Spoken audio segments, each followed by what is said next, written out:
Good morning students. आज के इस वीडियो लेक्चर में हम बेसिडियोमाइसीट्स क्लास के एक मेंबर अस्टिलगो की बात करेंगे और उसकी लाइफ साइकिल के बारे में डिस्कस करेंगे। अस्टिलगो जो है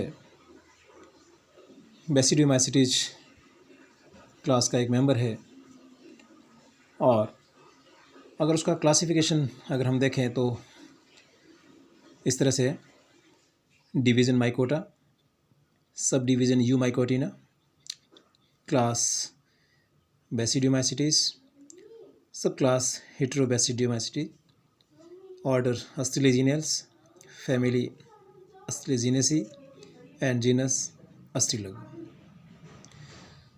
Mycota division means fungi. Mycota means fungi. Heterotrophic nucleated thallophytes. Cell wall is made up of chitin. Subdivision Eumycotina means true fungus. Cell wall is present. Class Basidiomycetes.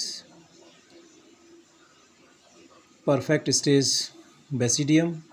Rooting body Basidiocarp. और इसके अंदर जो है दो तरह के कवक जाल, प्राइमरी और सेकेंडरी माइसीलियम जो है इसके अंदर पाए जाते हैं बेसिडियोमाइसीट्स क्लास के अंदर। सब क्लास हेटेरोबेसिडियोमाइसीट्स। हेटेरोबेसिडियोमाइसीट्स इसका मतलब ये हुआ कि अस्टिलगो में जो है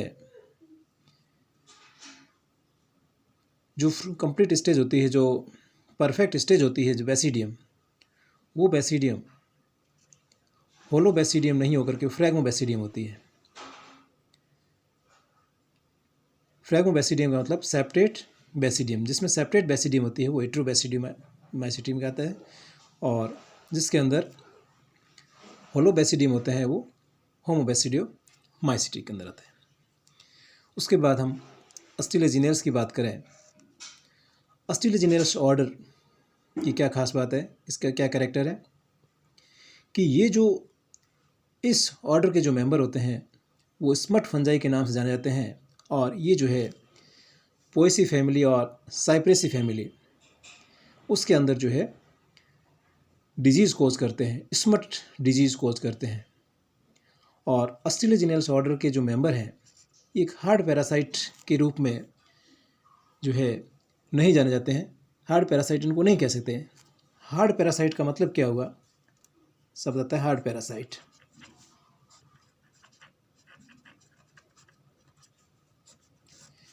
इसका मतलब ये हुआ कि हम इसको जो है कल्चर मीडियम में ग्रो नहीं कर सकते, क्योंकि अस्टिलगो और अस्टिलिजिनल्स के मेंबर जो है कल्चर मीडियम में आसानी से ग्रो हो जाते हैं, उसको जो हम कल्चर कर सकते हैं। इस कारण जो है इसको हार्ड पैरासाइट नहीं कहा जा सकता।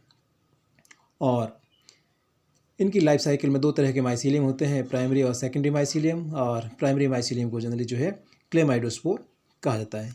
तो ये जो है अस्टिलिजिनल्स ऑर्डर के कैरेक्टर हुए। अब बात करते हैं फैमिली अस्टिलिजिनेसी। अस्टिलिजिनेसी फैमिली में जो है जो बेसिडियम होती है वो बेसिडियम जो है क्लेमाइडोस्पोर के जर्मिनेशन से बनती है। जो बेसिडियम बनेगी, जो परफेक्ट स्टेज बेसिडियम होती है वो क्लेमाइडोस्पोर के जर्मिनेशन से बनती है, और यह एक सेपरेट होती है, 4 सेल्ड होती है, और बेसिडियम से जो है बेसिडियोस्पोर का निर्माण होता है। अब हम बात करते हैं अस्टिलगो की। अस्टिलगो को जो है सामान्यतः हम स्मट फंजाई के नाम से जानते हैं।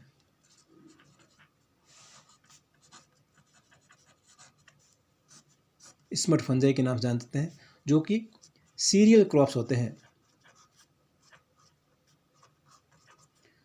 उसमें जो है स्मट डिजीज़ कोज करते हैं, और जिन पार्ट में ये इन्फेक्शन कोज करता है वो कम्प्लीटली जो है डैमेज होता है, पूरी तरह से जो है नष्ट हो जाते हैं।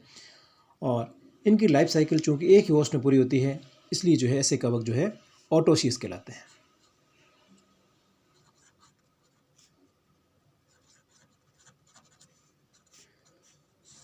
तो जो है अस्टिलगो जो है ऑटोसियस है, एक आश्रयी है कि अपने जीवन चक्र जो है एक ही होस्ट में कंप्लीट करते हैं। अब जो है स्मट की बात करें तो स्मट दो तरह के होते हैं। एक तो होता है लूज स्मट और दूसरा होता है कवर्ड स्मट।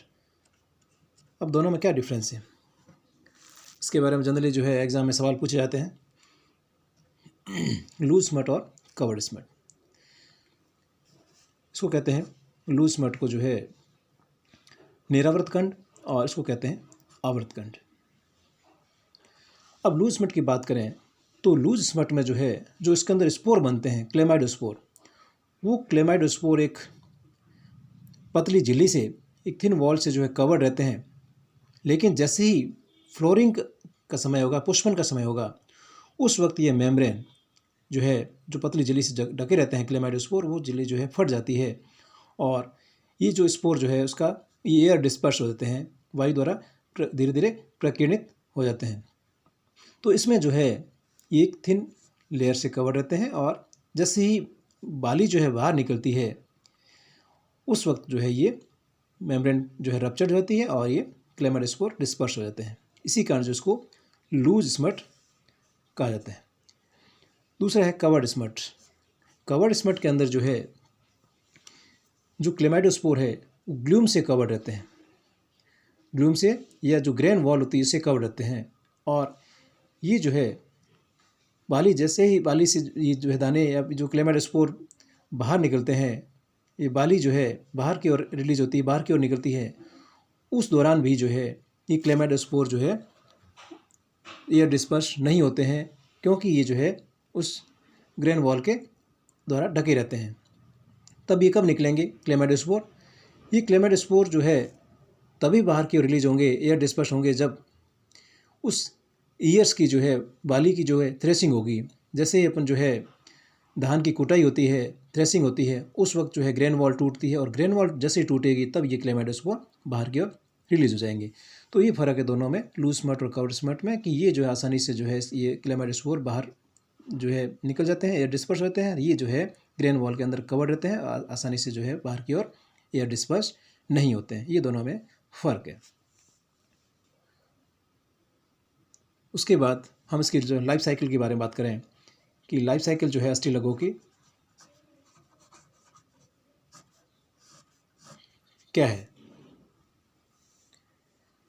अष्टलघु की लाइफ साइकिल के बारे में हम जानते हैं कि अष्टलघु में जो है एक बेसिडीमाइसीट्स क्लास का मेंबर है और इसके अंदर दो तरह के कवक जाल पाए जाते हैं, प्राइमरी माइसिलियम और सेकेंडरी माइसिलियम।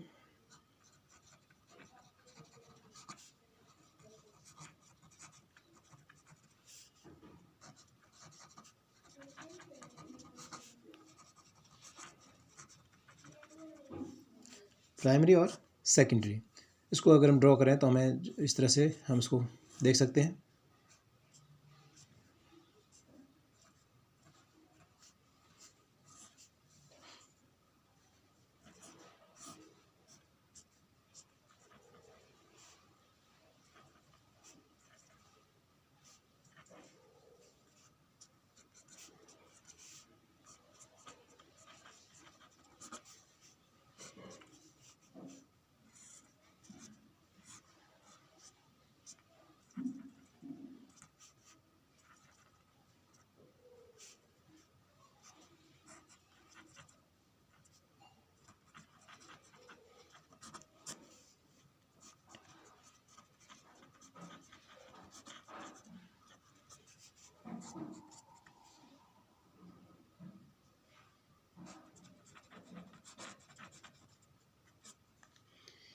ये प्राइमरी माइसिलियम जो अष्टलघु के अंदर थोड़े समय के लिए रहता है, उसके बाद इसमें सोमेटोगेमी होती है और ये जो है आगे डाइकैरियोटिक सेल और डाइकैरियोटिक सेल से जो है क्लैम्प कनेक्शन के द्वारा सेकेंडरी हाइफी और माइसिलियम में कन्वर्ट हो जाते हैं। अब इसकी लाइफ साइकिल के बारे में बात करते हैं कि जो अष्टलघु में जो रिप्रोडक्शन होता है वो क्लेमाइडोस्पोर के द्वारा होता है। क्लेमाइडो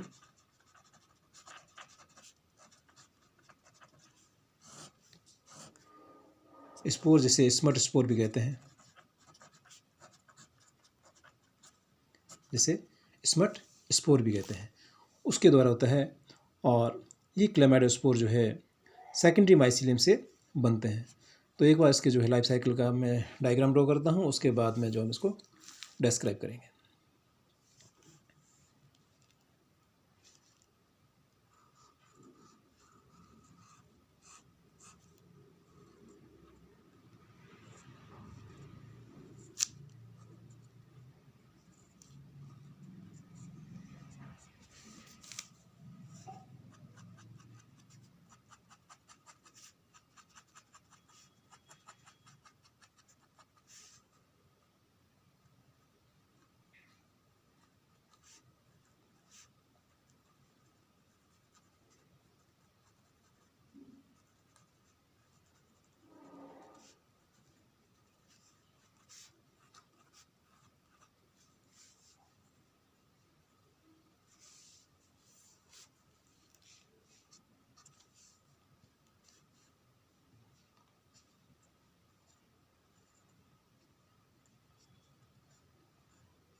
ये इसकी लाइफ साइकिल क्लेमाइडोस्पोर की सबसे पहले डायग्राम से देखते हैं। ये एक संक्रमित बाली है और अपन जानते हैं जब जो है प्राइमरी माइसीलियम इसके अंदर अटैक करता है और प्राइमरी माइसीलियम से जो है सेकेंडरी माइसीलियम बनता है। सेकेंडरी माइसीलियम इस बाली में जो है पूरी तरह से अच्छी तरह से एस्टेब्लिश होने के बाद ये जो सेकेंडरी माइसीलियम होता है कई यूनिसेलुलर कंपार्टमेंट में टूट जाता है। ये जैसे सेकेंडरी माइसीलियम है,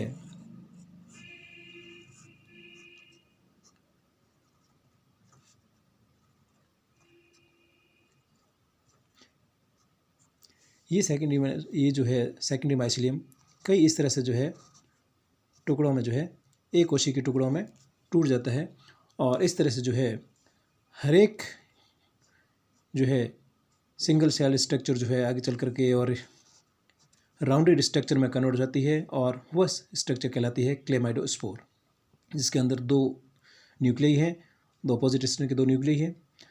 और अब जो है ये क्लेमाइडोस्पोर वहाँ से अब धीरे धीरे क्या होता है कि इतनी संख्या बनते हैं कि जो है उसके अंदर ओवरी के अंदर केवल स्पोर ही नज़र आते हैं और इसके अंदर पूरी तरह से बने हुए स्पोर ग्रुप में रहते हैं और ये स्पोर जो है स्मट सोराई के नाम से जाने जाते हैं। तो इस तरह से स्मट सोराई पूरा जो है ये बाली जो है क्लेमाइडोस्पोर में कन्वर्ट हो जाती है। तो यहाँ से फिर जो है यहाँ से डिस्पर्स होने के बाद में जो ये होस्ट पर गिर जाती है या फिर सॉइल वगैरह ज़मीन वगैरह आदि में गिर जाती है। वहाँ गिरने के बाद कुछ समय तक ये रेस्टिंग स्टेज में रहती है और उसके बाद ये जो है वापस जो है इसके अंदर दोनों न्यूक्लियाई फ्यूज हो जाते हैं और उसके बाद ये स्पोर डिप्लॉइड स्पोर में कन्वर्ट हो जाता है। डिप्लॉइड स्पोर पर जो है ये स्मट स्पोर कन्वर्ट हो गया, वहाँ से फिर ये अंकुरित होता है। अंकुरित होकर के एक जर्म ट्यूब निकालता है। ये जर्म ट्यूब कहलाती है प्रोमाइसीलियम और ये प्रोमाइसीलियम धीरे धीरे आगे बढ़ते हुए और इस तरह से ये स्ट्रक्चर हमें नज़र आती है प्रोमाइसीलियम की। और उसके बाद ये जो डिप्लॉइड न्यूक्लियाई इस प्रोमाइसीलियम में चला जाता है और इसे हम बेसिडियम कहते हैं। और इस प्रोमाइसीलियम में फिर इसके अंदर जो है मियोसिस होता है, अर्धसूत्री विभाजन होता है और 4 केंद्रक बनेंगे, 2 male nuclei, 2 female opposite strand के दो न्यूक्लियाई बनेंगे। और ये न्यूक्लियाई बनने के बाद में फिर इस बेसिडियम में जो है सेपरेशन होता है, पट बनते हैं और इस तरह से जो है ये 4 कोशिकीय बेसिडिया बन गई। जो और चूँकि सेपरेट बेसिडिया इसलिए हम इसको कहते हैं फ्रैग्मो बेसिडिया। अब इस फ्रैग्मो बेसिडिया में क्या होता है कि हर एक सेप्टा से जो एक आउटग्रोथ, सेप्टा के पास एक आउटग्रोथ निकलती है, जो है स्टेरिगमेटा का निर्माण होता है और उसके बाद में जो है ये न्यूक्लियाई हर एक सेल का डिवाइड होकर के एक इसमें रहता है और दूसरा जो है उस स्टेरिगमेटा में चला जाता है। और फिर स्टेरिगमेटा के सीड्स पर जो है इस तरह से जो है एक स्पोर का निर्माण होता है। तो इस तरह से चूँकि 4 कोशिकाएं हैं और 4 जिसके अंदर जो है प्रांगुल और स्टेरिगमेटा है, तो इसके अंदर जो है 4 कोशिकाओं से 4 स्पोर बन गए और ये 4 स्पोर यहाँ से जो है रिलीज हो जाते हैं और रिलीज होकर के और इस तरह से ये जो है डिस्पर्स हो जाते हैं। तो हमारे सामने अब 4 तरह के स्पोर बन गए और 4 में से 2 मेल स्ट्रैंड के रूप में और 2 फीमेल स्ट्रैंड के रूप में। और इसमें से जो है जिस तरह का स्पोर आगे जर्मिनेट होगा, आगे चल करके ये प्राइमरी माइसीलियम का निर्माण करेंगे। तो इस तरह से जो है ये वापस जो है इसकी लाइफ साइकिल को कि प्राइमरी स्टेज में ये अब जो है अब हम देखते हैं कि जो इन्फेक्शन हो रहा है वो किस तरह से हो रहा है। 2 तरह के इन्फेक्शन की हम बात करते हैं। एक तो है सीडलिंग इन्फेक्शन,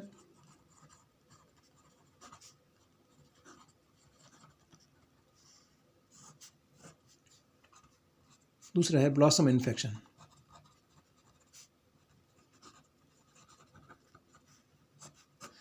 क्या अर्थ हुआ इसका कि जो है अस्टिलोगों में जो है अलग अलग स्पीसीज़ में जो इन्फेक्शन का जो अलग अलग मेथड होता है। अगर हम कवर्ड स्मट की बात करें तो कवर्ड स्मट में जो क्लेमाइडोस्पोर जो है बीज में उपस्थित होते हैं और उसका कारण ये है क्योंकि ये ग्रेन वॉल से कवर्ड रहते हैं और जैसे बाली बाहर आती है तब ये जिनकी वॉल जो है रप्चर्ड नहीं होती, इस कारण ये जो है ग्रेन वॉल के अंदर ही रहते हैं। तो जब ऐसे बीजों को बोया जाता है तो क्या होता है कि ऐसे स्पोर के बीजाणुओं के जन्म अंकुरण से जो है होस्ट के टिश्यूज़ में जो है माइसीलियम बनता जाता है और ये जो है बीज के साथ साथ जो है जर्मिनेट होते हैं। तो इस तरह के जर्मिनेशन को कहते हैं सीडलिंग इन्फेक्शन, जो कि कवर्ड स्मट के अंदर होता है। जबकि लूज स्मर्ट में जो क्या होता है कि होस्ट के मैच्योर पार्ट जो है उसको संक्रमित करने में ये जो है स्पोर जो है क्लेमाइड स्पोर जो है असमर्थ होते हैं, और इनका जो इन्फेक्शन होता है वो इन्फ्लोरेसेंस के थ्रू होता है। इन्फ्लोरेसेंस के थ्रू होने की वजह से जो है इसको ब्लॉसम इन्फेक्शन या पुष्प संक्रमण कहा जाता है।